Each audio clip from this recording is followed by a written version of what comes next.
지난주 재보궐선거 연대와 관련해서 일어난 당내의 작지 않은 논란에 대해 직접 말씀드리는 것이 당연한 저의 도리일 것입니다. 듣기에 좀 길 수 있겠지만 귀 기울여 주시면 감사하겠습니다. 취지와 과정에 대한 평가는 다를 수 있을 것입니다. 그러나 결과적으로 당원들의 문제의식과 비판이 강력하게 제기된 점에 대해서, 그리고 일부 당원들에게 적지 않은 실망을 안겨드린 점에 대해서 당대표로서 여러분들께 진심으로 송구스럽다는 사과의 말씀을 드립니다. 진보 재편과 선거연대의 추진은 당의 의사결정기구의 토론과 결정을 바탕으로 한 것이지만 그 구체적인 진행은 제가 직접 관리해온 것이기에 그 모든 책임은 저에게 있다는 것도 분명히 해두고자 합니다. 그러나 그간의 과정이 결코 불투명하거나 일방적으로 진행되어 온 것은 아니라는 점은 설명드리고자 합니다. 우리 당은 창당 초기에 1단계 창당에 한계가 있고 진보 세력을 더 모아서 2단계 창당으로 나아가겠다고 공언한 바 있습니다. 작년 9차 전국위원회에서 진보 혁신과 재편에 공감하는 모든 세력과 함께 명실상부하게 진보 정치를 대표하는 더 큰 정당으로 나아가기 위해서 적극적으로 나설 것을 결의한 바 있습니다. 작년 말 국민모임 선언이 이루어지고 올 1월 11일 정동영 전 고문이 새정치민주연합을 탈당하고 국민모임 신당 합류를 밝힌 상태에서 저희 신년 기자회견이 이루어졌습니다. 이때 진보 정치를 바라는 모든 분들을 적극적으로 만나가며 판단하겠다고 했고, 질의응답에서 노동당, 국민모임, 노동정치연대, 그리고 정동영 전 고문을 중심으로 한 세력이 있고 이들을 만나갈 것이라고 말씀드렸습니다. 1월 17일 열린 11차 전국위원회에서도, 그리고 3월 18일 열린 12차 전국위원회에서도 진보 재편과 재보궐선거 방침이 논의되었고, 진보 재편의 대상으로 노동당, 국민모임, 노동정치연대와 사자연대를 강화하는 것은 물론 새로운 주체들이 다양하게 참여하는 더 큰 진보정당 건설에 주도적으로 나서야 한다는 점을 확인하고 4.29 재보선의 공동대응을 모색하기로 하였습니다. 물론 지난 실패를 반복하지 않아야 하기에 매우 신중해야 하며 통합을 전제로 한 추진 테이블을 만드는 것은 아직 적절치 않으며 공동의 정치 실천과 4.29 재보선 공동대응 모색을 통해서 신뢰를 축적해 나가야 통합도 가능할 것이라는 점도 대내외에 분명히 했었습니다. 이 시기까지 각종 회의 단위에서 사자를 상대로 한 진보 재편 반대론이나 선거연대 반대론이 제출되지는 않았습니다. 1, 2월에 걸쳐 시행된 시도당 당원 대의원 토론회에서도 강령 문제뿐 아니라 진보 재편 등에 대한 의견 수렴과 토론이 있었고 1월 30일 지역위원장 워크숍에서도 토론되었습니다. 이 과정에서도 우려가 없었던 것은 아니지만 누구를 배제해야 한다는 의견이 비중 있게 제기되지 않았던 것이 사실입니다. 3월 22일에 당대회 특별 결의문에서도 진보 재편 강화를 추진하고 이를 위해 성과와 신뢰를 축적해 갈 것이라고 선언하였습니다.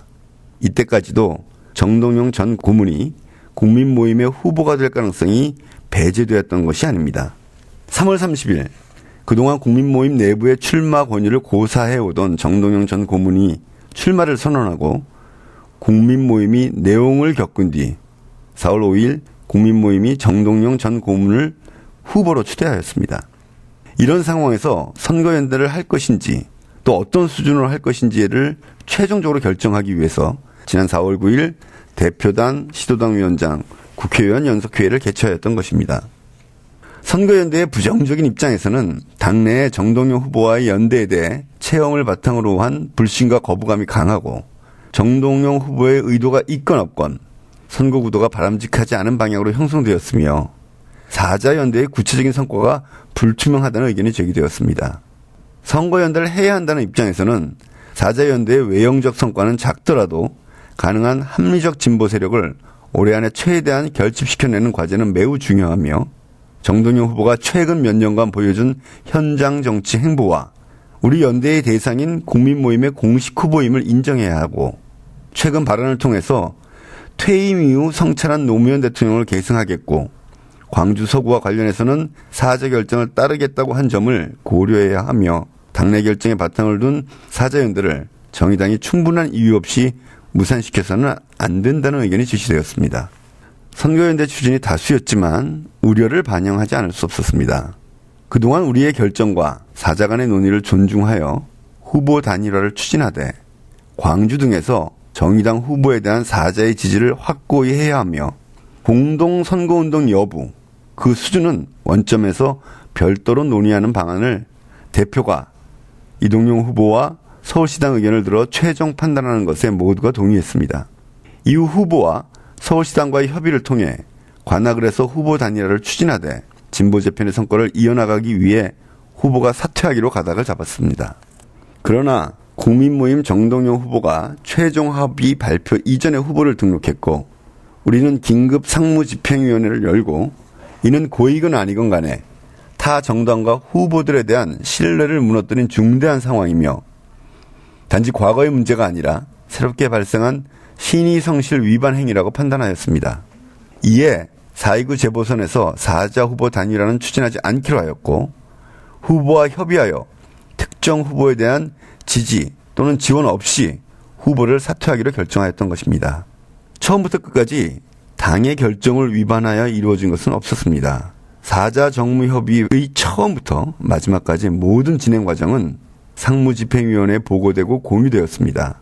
정무협의회 과정에서 제기되는 우리 측의 우려를 전달했고 신뢰 형성을 위한 노력을 요구하는 것도 게을리하지 않았습니다. 모든 우려를 공개적으로 제기하지 않은 것은 사자연대의 신뢰를 만들어갈 책임이 우리에게도 있기 때문입니다. 일관되게 대내외의 선거연대와 그 이후의 통합은 원칙적으로 별개이며 선거연대를 전후한 과정에서 보여주는 신뢰 형성이 중요하다는 입장을 견지했습니다. 또 과거의 정치 행위에 대한 평가는 참고로 하지만 사자 간의 앞으로의 합의와 약속의 이행 여부를 가장 중요한 판단의 근거로 해야 한다는 생각도 있었습니다. 우리 당이 선거연대 추진을 하지 않기로 결정한 이후 노동당과 노동정치연대가 우리 당의 결정을 존중하고 국민모임에서는 강은미 후보와 박종현 후보를 지지하겠다는 입장을 밝히게 된 배경이 이런 일관된 노력에 위에서 이루어진 것도 결코 소홀히 볼 일은 아닐 것입니다. 물론 앞으로 선거 과정에서 그것이 얼마나 지켜질지는 두고 보아야 합니다. 당원 모두가 이 과정을 다 아시기는 힘들다는 것은 현실입니다. 과거의 정치 활동에 대한 당원들의 체험적 평가가 얼마나 냉정한 것인가에 대한 고려가 부족했다는 지적도 아프게 받아들입니다. 이번 논란은 앞으로의 진보 재편을 추진하는 데 있어 중요한 판단의 근거가 될 것입니다. 앞으로 우리가 만들어갈 더 큰 진보 정당의 폭이 어디까지 확대될 수 있을지도 실천 속에서 보여주는 신뢰를 바탕으로 신중하게 판단해 나가야 할 것입니다. 위에 드린 설명에도 불구하고 제가 더 큰 책임을 져야 한다는 의견이 있다면 이를 피하지 않겠습니다. 이런 과정에도 불구하고 당의 판단이 또 대표의 판단이 옳은 것인가에 대해서는 여러 가지 의견이 있을 것입니다. 앞으로 좀 더 냉정하고 차분한 평가가 있어야 할 것입니다. 다양한 의견과 판단을 존중하며 더 단단한 정의당으로 거듭나야 할 것입니다. 저는 그렇게 될 것이라고 믿습니다.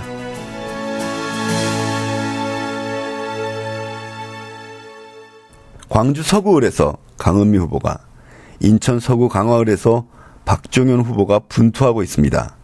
전체 선거 구도가 우리에게 결코 유리하지 않은 환경이지만 최선을 다하고 있고 또 선전하고 있습니다. 정의당의 꿈을 알리고 지지를 높이기 위해서 내년 총선에 승리의 발판을 만들기 위해서 당을 대표해서 뛰고 있는 두 후보에 대해 격려와 지원을 아끼지 말아야 할 것입니다. 저도 말 그대로 혼신을 다하겠습니다. 감사합니다.